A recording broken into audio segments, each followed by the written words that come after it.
One moment, Ukraine's Su-27UB was flying a dangerous combat mission. The next moment it was gone, erased from the radar picture like someone flipped a switch. Kiev confirmed the loss of the jet and the death of its navigator, and then stopped talking. No explanation, no cause, no what went wrong. And in wartime silence, silence is never neutral. It's gasoline on a fire of rumors, speculation, and uncomfortable questions. Because when a military admits a jet is lost but refuses to say how, everyone starts asking the same thing. What are they not telling us? The timing made it worse. Independent trackers noticed the Su-27UB disappeared right as it approached airspace long associated with Russian long-range air defenses. Not just any defenses. Zones believed to be watched by the S-400. That detail alone turned a routine loss into a whispered accusation. Was this another accident? Or was the jet hunted, tracked, and destroyed long before the crew even realized they were in danger? Ukraine didn't say. Russia didn't boast. And that strange quiet only deepened the mystery. Here's what makes this loss sting even more.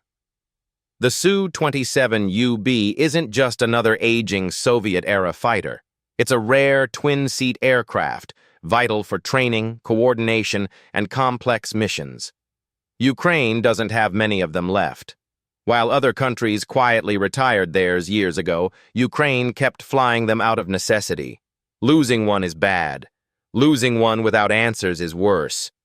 And losing one while preparing pilots for future Western jets?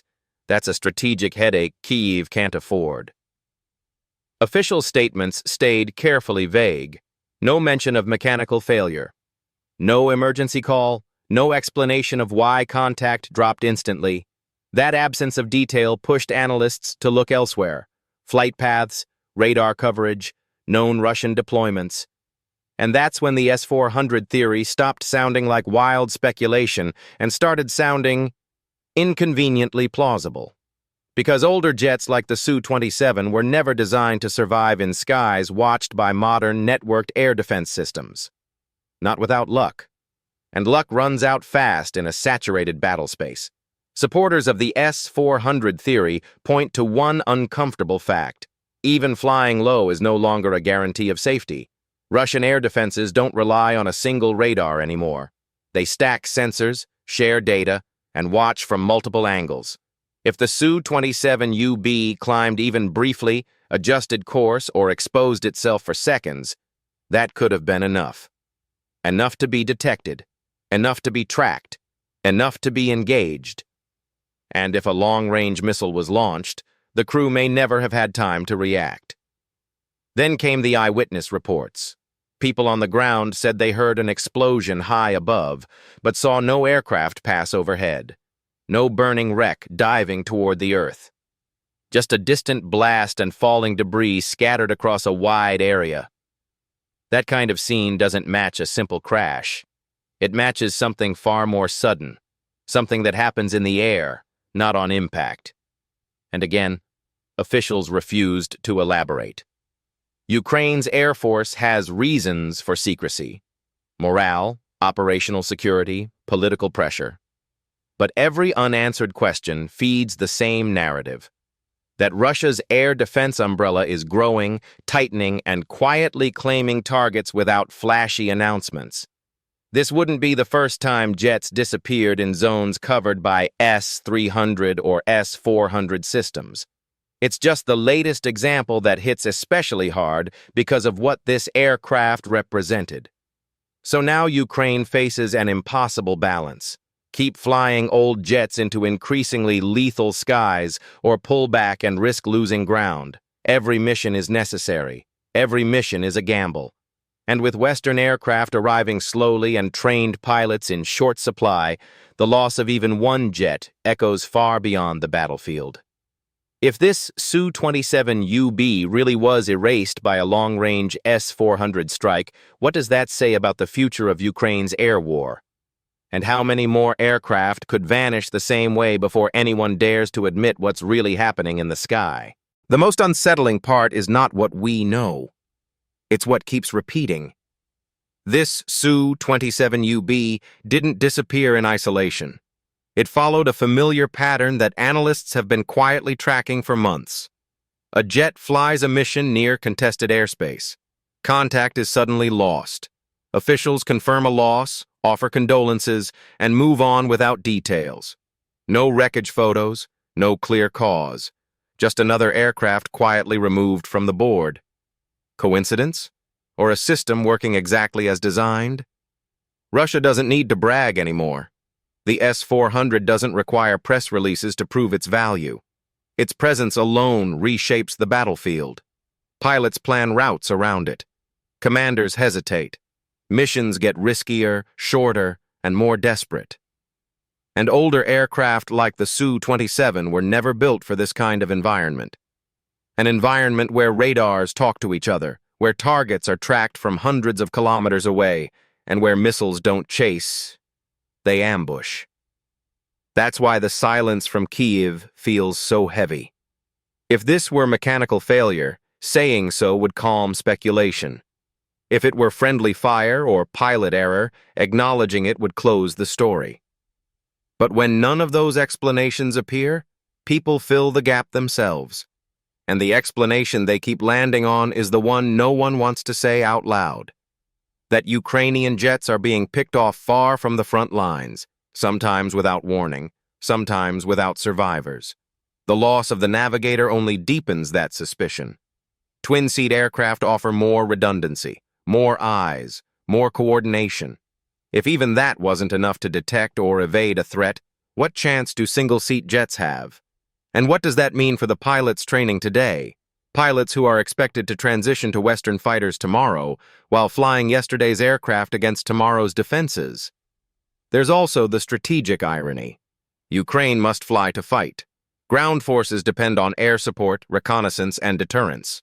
But every flight risks crossing invisible red lines drawn not on maps, but in radar coverage. Russian air defense zones don't need to move forward aggressively. They simply expand their reach. The sky shrinks. The margin for error disappears. And one wrong calculation can mean another aircraft vanishes without a trace. Social media fills the void with blurry images, unverified claims, and whispered proof. Officials dismiss them. Analysts dissect them. The public watches and wonders. Because when a modern air defense system works as intended, it leaves very little behind. No dogfight, no mayday call, no dramatic footage. Just an absence where something used to be. And absence is hard to argue against. Ukraine has survived by adapting faster than expected. But adaptation has limits. Airframes wear out. Pilots fatigue. Missiles don't get tired. And every suspected long-range interception sends the same quiet message to anyone paying attention. The skies are no longer contested.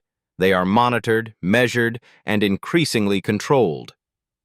Whether Ukraine ever confirms what really happened to this Su-27UB may not matter in the long run. The effect is already there. Another jet gone. Another crew lost. Another reminder that this air war is being fought on terms set by technology, not bravery. And as more Western aircraft prepare to enter this same airspace, one question refuses to go away. If an experienced crew in a twin-seat fighter could disappear without warning, who will be next when the radar lights up again? What makes this even more uncomfortable is what comes next. Because this wasn't supposed to happen like this. Western jets are on the way.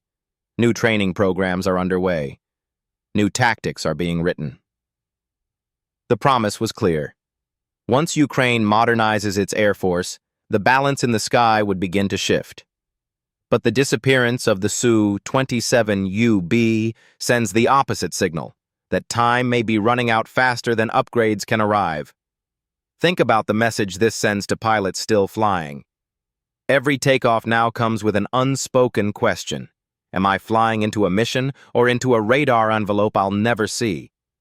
There's no dogfight to prepare for, no warning flare, no enemy jet to spot on the horizon. Just an invisible line where survival quietly ends. That kind of pressure doesn't show up in briefings, but it weighs on every cockpit. And then there's the issue no one likes to discuss openly: sustainability. Aircraft losses are not just numbers. Each jet represents years of maintenance, spare parts scavenged from retired airframes, and crews trained under combat conditions. Ukraine doesn't have endless reserves. Every suspected S-400 engagement chips away at something that can't be easily replaced. And the more this pattern repeats, the harder it becomes to deny that the air defense balance is tilting sharply in one direction. Russia, meanwhile, doesn't need to advance its aircraft aggressively. It doesn't need risky interceptions or flashy air battles.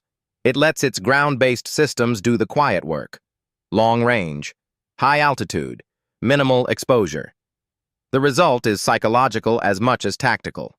Pilots second-guess routes.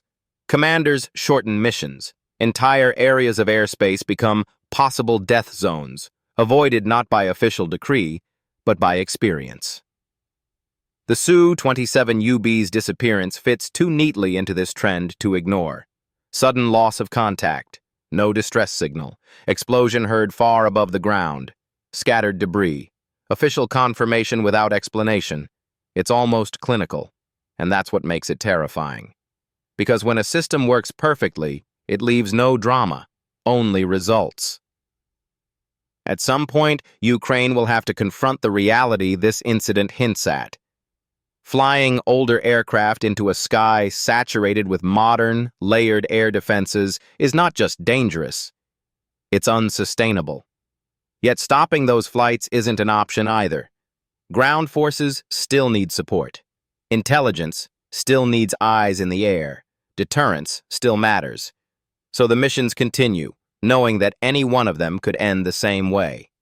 And that's the final, chilling question left hanging after the Su-27UB vanished. If this really was a long-range interception, clean, silent, and deadly, then the skies over Ukraine aren't just hostile anymore. They're watching, waiting, and deciding who disappears next. But here's the part that really rattles people who follow this war closely. What if this incident wasn't an exception at all? What if it was a preview? Because the logic is brutal and simple. If the S-400 can quietly erase a Su-27UB at range, without warning and without confirmation, then every similar aircraft flying today is already operating on borrowed time. Not because pilots lack skill, but because the battlefield has changed faster than the aircraft flying in it. This is where the gossip gets darker. Some analysts are whispering that Ukraine may already know the answer, but saying it publicly would create a problem it can't control. Admit the S-400 scored a clean long-range hit, and morale takes a hit. Admit it happened deep inside contested airspace, and uncomfortable questions follow. Why fly there at all? Why risk such a rare platform?